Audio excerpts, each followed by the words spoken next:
If you're watching this video, you probably read the title, Mutter-Free Ruined Modern RPGs. And I know that leaves a lot of questions, but before I take a deep dive into Mutter-Free in RPGs, have you ever felt bored? It's a universal feeling, something that everyone experiences from time to time. But recently, it feels as though there's been an epidemic of boredom, this gnawing, aching feeling where you want to do something but don't know what to do. Whether you're in class daydreaming, or for a better standpoint, when you're sitting down playing your favorite game and you feel nothing. And what makes this worse is when you don't know why you feel this way, as if you're drifting in a never-ending sea, waiting for something to happen, to save you from the repeating mundane cycle, but it never comes. And recently I've been feeling this way about the games I play. No matter what I played, it all felt the same. It was repetitive, mundane, I didn't feel anything. It felt boring. These games I grew to love over the course of years and many playthroughs felt boring. It hurts to say that, but it's true. But then I started playing RPGs, and this is where things shifted.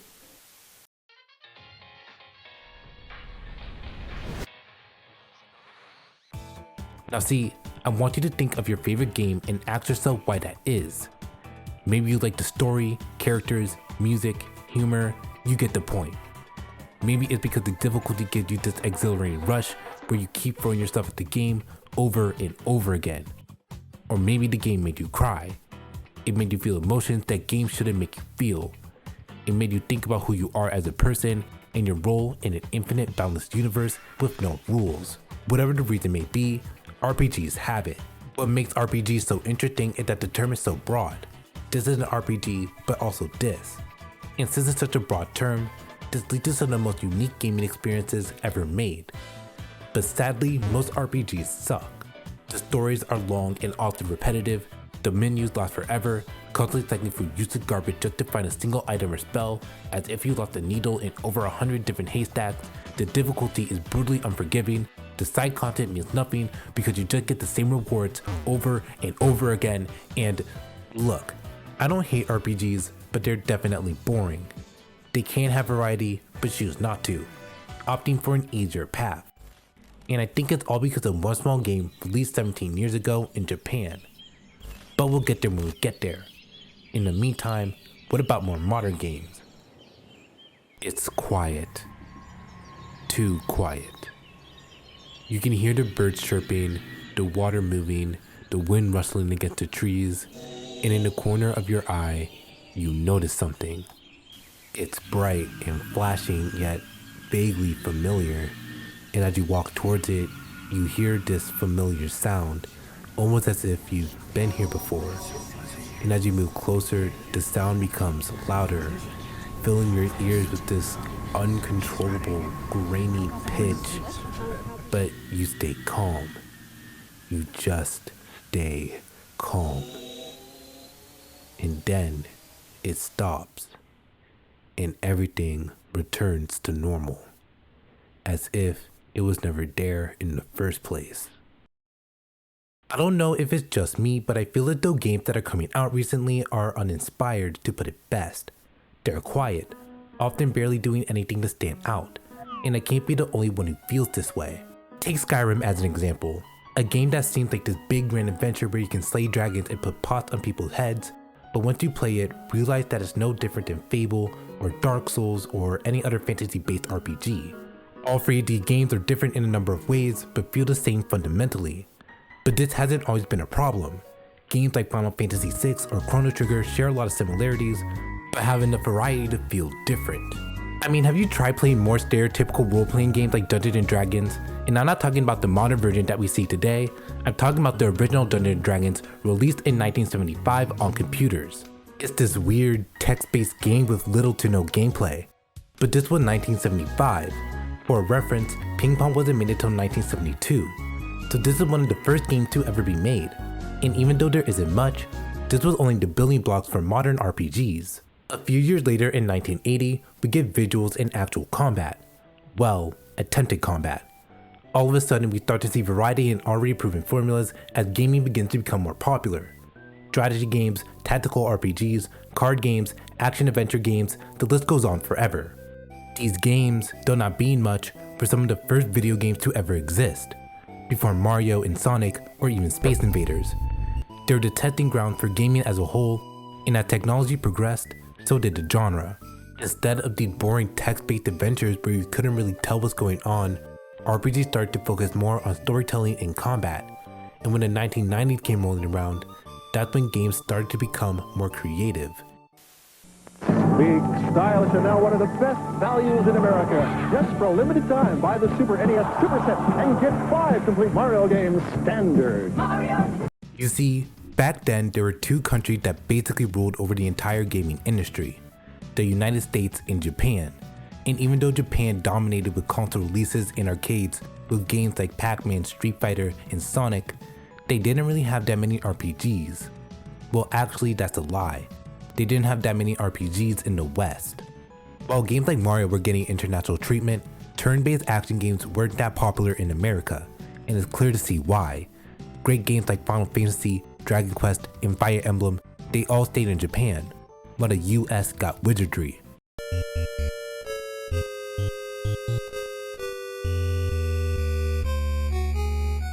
Yeah, RPGs were making a lot of progress in the West. Japanese role-playing games practically revolutionized how RPGs worked, introducing a ton of new mechanics that we see more common in games today. They were becoming more creative, experimenting with all these different and new mechanics. Fire Emblem Gaiden introduced more strategy into its gameplay, getting rid of the turn-based formula for a more tactical approach. While on the other hand, games such as Final Fantasy VI had these beautiful pixel art environments that helped draw players into its world. What I'm trying to get at is that RPGs were better than ever, and by the time the SNES came out in 1992, these games were being localized for American audiences, and RPGs were more popular than ever before. But there was one problem: advertising. Over in Japan, games like Final Fantasy VI were making profit, but the same wasn't true for American audiences. There was this cultural gap. Western and Eastern audiences wanted different things. All of the high fantasy settings didn't resonate with people in the West. They needed something more grounded, more real, something that the average American kid could relate to. There needed to be an agreement, a compromise. Otherwise, RPGs would lose relevance and be a forgotten genre. And in 1994, we got that compromise. Created by the mind of Shigesato Itoi, EarthBound isn't like your typical RPG. Itoi wanted the game to be bigger than anything else out there. He wanted EarthBound to test the limits of what a video game can do at the time. Or at least that's what he said in multiple interviews. He wanted EarthBound to be his biggest game yet. Bigger than anything he has ever done. And with this came issues. Before EarthBound, Shigesato made Mutter. It wasn't groundbreaking by any means, and the game wasn't even localized, but it did receive a lot of praise for its creativity. It took a different approach to storytelling, dealing with more darker themes than what you would typically see. And EarthBound was going to be even darker, testing the limits of what you could do story-wise. It was going to be bigger than anything Shigesato has ever done, yet he didn't know what it was going to be. The game went through development hell, constantly going back and forth between different ideas and concepts, struggling to find its identity. But there were even bigger problems than that. With increasing pressures of localization from Shigesato's publishers, the game was set to release in North America. Mutter was also supposed to be localized, but it ran into some issues. And the same goes for EarthBound. Continuing the narrative from the first game, the development team had to think of a story that was meant for two completely different audiences, leading to development being iffy. At this point, Itoi wasn't even sure if the game was going to be released or not. As for the game itself, it was heavily experimental, diverging from what you would typically see from an RPG. Shigesato has stated that the game has heavy Western influences, yet wasn't set in America, or that the game is meant to reach a wider audience than other games coming out. Obviously, there were some similarities such as the combat, but the story is where things get weird.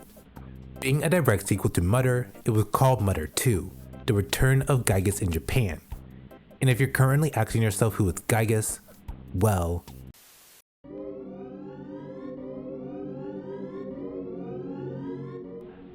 it's vile, grotesque, not like anything you've ever seen before.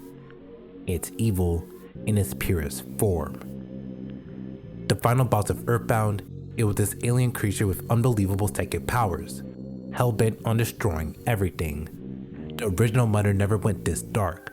Sure, there were mentions of aliens and weird robots, but nothing like this. Gygax represented the dark emotions of fear and anguish, and when asked about it, Shigesato only said one word: trauma. And I want to focus on that.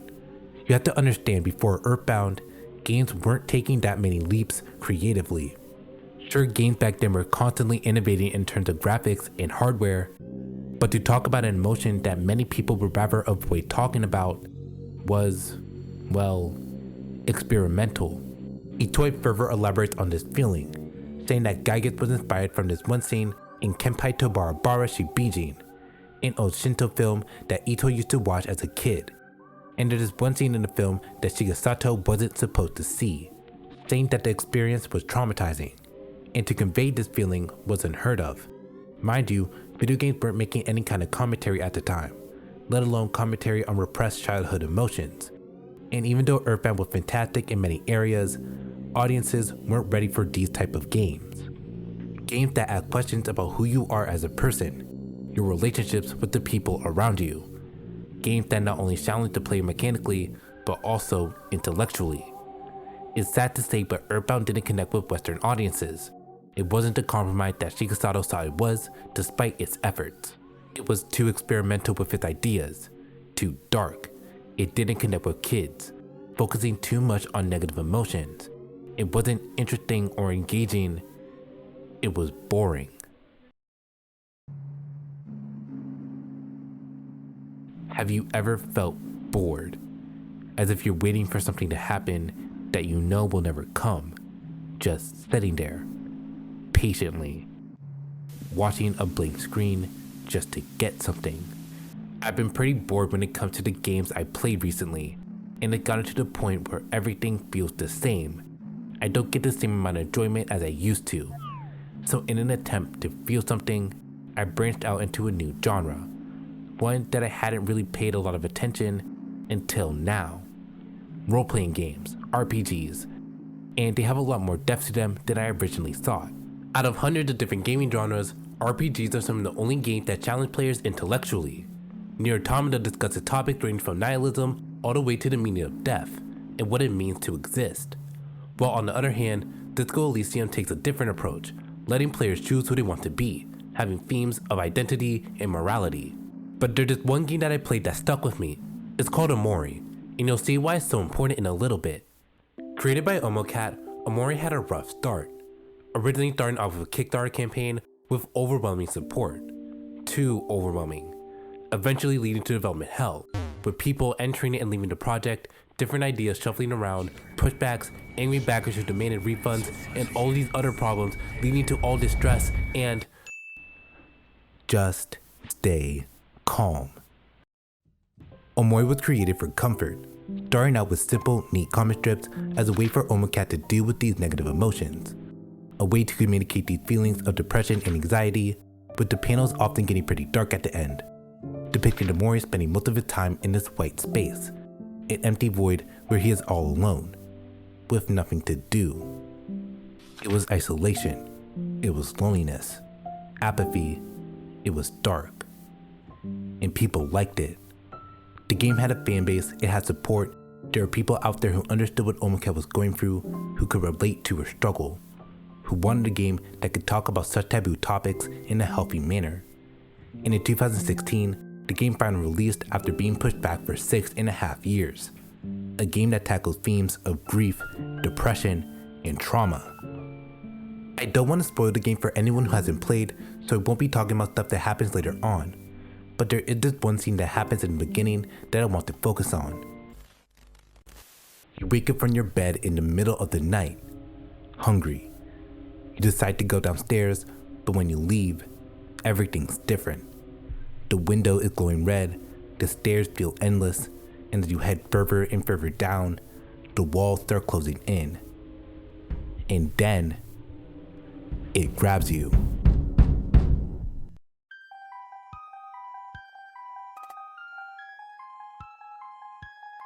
The sting, this monster, it attacks you. You don't know what it is or what it wants, but it looks familiar.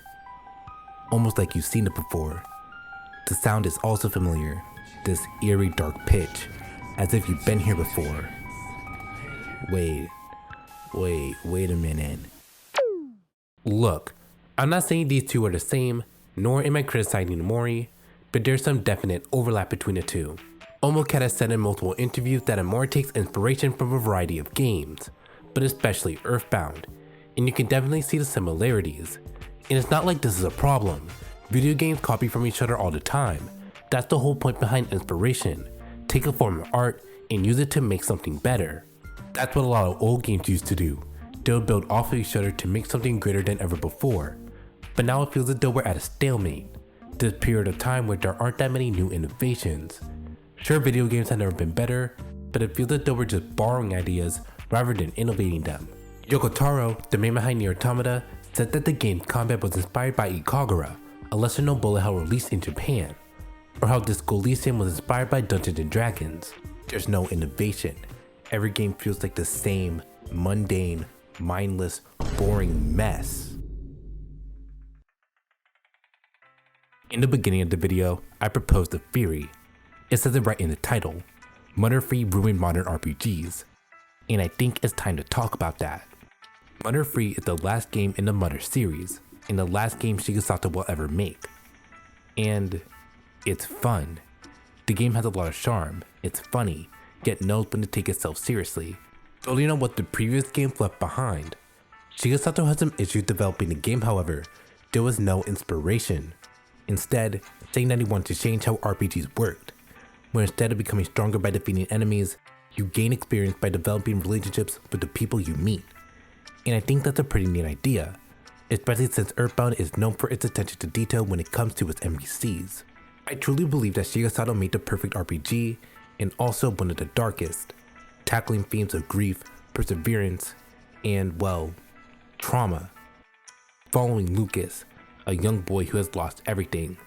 Sounds familiar, doesn't it?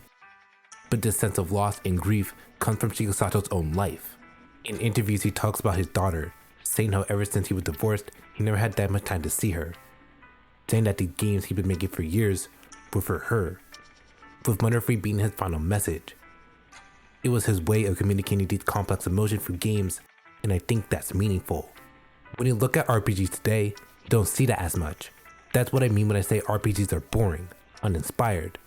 Sure, they're making strides in other aspects, but from what I can tell, Mutter-free was the last game to actually mean something. Before I end the video, however, there is this one part in Mutter-free that spoke to me, and I mentioned this because I didn't know where else to put it in the video. When you first boot up Mutter-free, you're introduced to this happy family.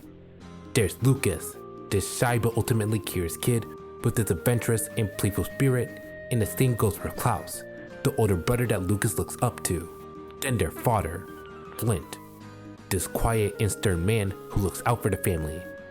And finally, there's Hanawa, a caring, loving wife and mother. Together these four make a happy family and live in peace. Hanawa looks after the boys, making sure they don't get into any trouble. And this is clear when we first meet her, stopping Lucas from going outside without putting on clothes first. She's overprotective and worries about her kids, but despite this, she's still a good mother, only wanting to take care of her children as best as she possibly can. The reason why I bring this up for someone who isn't even the main character is because she doesn't last long. She dies on her way home from vacation, being attacked by the wildlife, with the only survivors being the two boys. And from here, things only get worse. These alien creatures start showing up, the wildlife, once peaceful, starts to become hostile, and Klaus goes missing in an attempt to avenge his mother. All of this stress, this grief, trauma, it all builds up. The ringing won't stop. The pain won't stop. Until, after investigating an alien ship, Lucas finds himself surrounded by bright yellow sunflowers. And as he continues walking, he sees something. It's bright yet familiar.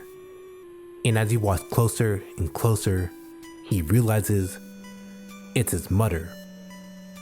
And in this moment, I felt this calming sensation as though the game wanted to tell me that everything is going to be okay. That no matter what you're going through, no matter how hectic things may seem, everything's going to be okay. Just stay calm.